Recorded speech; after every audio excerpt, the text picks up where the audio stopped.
కాసేపట్లో సీఎం రేవంత్ రెడ్డి నివాసానికి కేకే డీసీసీ అధ్యక్షుడు రోహిన్ రెడ్డి వెళ్లబోతున్నారు. కాంగ్రెస్ లో చేరే అంశంపై సీఎంతో కేశవరావు చర్చించబోతున్నారు. ఇటీవలే సీఎంను జీహెచ్ఎంసీ మేయర్ గద్వాల విజయలక్ష్మి కూడా కలిశారు. అయితే వీరు కాంగ్రెస్ పార్టీలో చేరే అంశంపై సీఎంతో చర్చించేందుకే వాళ్ళు సీఎం నివాసానికి వెళ్తున్నట్లుగా తెలుస్తోంది. దీనిపై మరింత సమాచారాన్ని మా ప్రతినిధి ప్రతాప్ మనకు అందిస్తారు. ప్రతాప్. హరీష, బీఆర్ఎస్ రాజ్యసభ సభ్యుడు కె కేశవరావు కాంగ్రెస్ పార్టీలో చేరడానికి దాదాపు ముహూర్తం ఫిక్స్ చేసుకున్నారు. ఇప్పటికే ఆయన నిన్న మీడియాకు కూడా ముఖంగా కూడా చెప్పడం జరిగింది.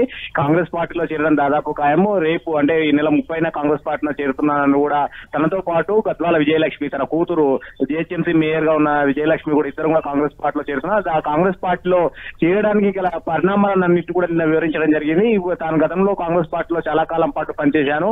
తన మాతృ పార్టీ అయిన కాంగ్రెస్ పార్టీలో చేరడం, తాను చేరాలనుకుంటున్న పరిస్థితి అయితే వివరించడం జరిగింది. అయితే ప్రస్తుతం ఉన్న పరిస్థితులలో తాను మళ్ళీ జీవితం చివరి దేశంలో కాంగ్రెస్ పార్టీలో ఉండాలనే ఒక ఆలోచనతోటి కాంగ్రెస్ పార్టీలోకి వెళ్తున్నాను కూడా చెప్పడం జరిగింది. ఈ అంశాలన్నిటి కూడా మరి కాసేపట్లో సీఎం రేవంత్ రెడ్డిని కలిసి కూడా వివరించాలనే అవకాశం ఉంది. అయితే సీఎం రేవంత్ రెడ్డితో భేటీ కానున్నారు. రేపు కాంగ్రెస్ పార్టీలో చేరిపోతున్న నేపథ్యంలో ఈ రోజు మర్యాదపూర్వకంగా సీఎం రేవంత్ రెడ్డితో భేటీ అయ్యి పార్టీకి సంబంధించిన అంశాలన్నింటినీ కూలంకషంగా వివరించే అవకాశాలు ఉన్నాయి. ముఖ్యంగా లోక్సభ ఎన్నికలు త్వరలో ఉన్న నేపథ్యంలో ముఖ్యంగా హైదరాబాద్ సంబంధించి పార్టీని శైత్యం చేసుకోవాలని ఒక ఆలోచన కాంగ్రెస్ పార్టీ కూడా చేస్తున్న పరిస్థితి. అందులో భాగంగానే ఇతర పార్టీల నుంచి నేతలంతా కూడా పార్టీల చేరికలకు సంబంధించి ప్రోత్సహిస్తుంది. మరోవైపు గర్వాపసి కార్యక్రమం, కాంగ్రెస్ పార్టీలో గతంలో పనిచేసిన వాళ్ళంతా కూడా తిరిగి కాంగ్రెస్ పార్టీలో చేరడానికి తమంతా కూడా స్వాగతిస్తామని గతంలో గాంధీ భవన్ వేదికగానే ప్రకటించారు. కాబట్టి కాంగ్రెస్ పార్టీలో గతంలో ఎవరెవరైతే పనిచేశారో, అదేవిధంగా కొంతమంది ఇంట్రెస్ట్ ఎవరెవరైతే చూపిస్తారో వాళ్ళందరినీ కాంగ్రెస్ పార్టీలో చేర్చుకోవాలని ఒక ఆలోచన కూడా చేస్తుంది. అందులో ముఖ్యంగా పార్లమెంట్ ఎన్నికల్లో మెజార్టీ స్థానాలు గెలుపొందాలని ఇప్పటికే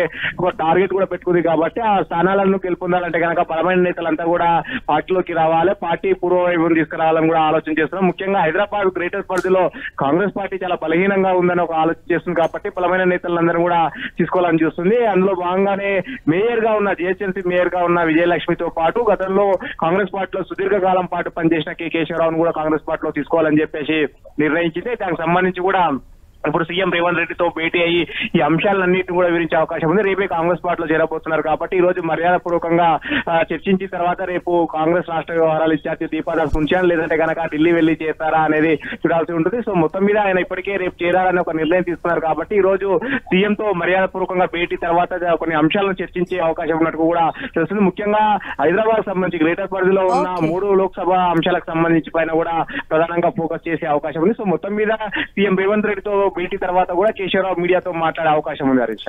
రైట్, థాంక్యూ ప్రతాప్.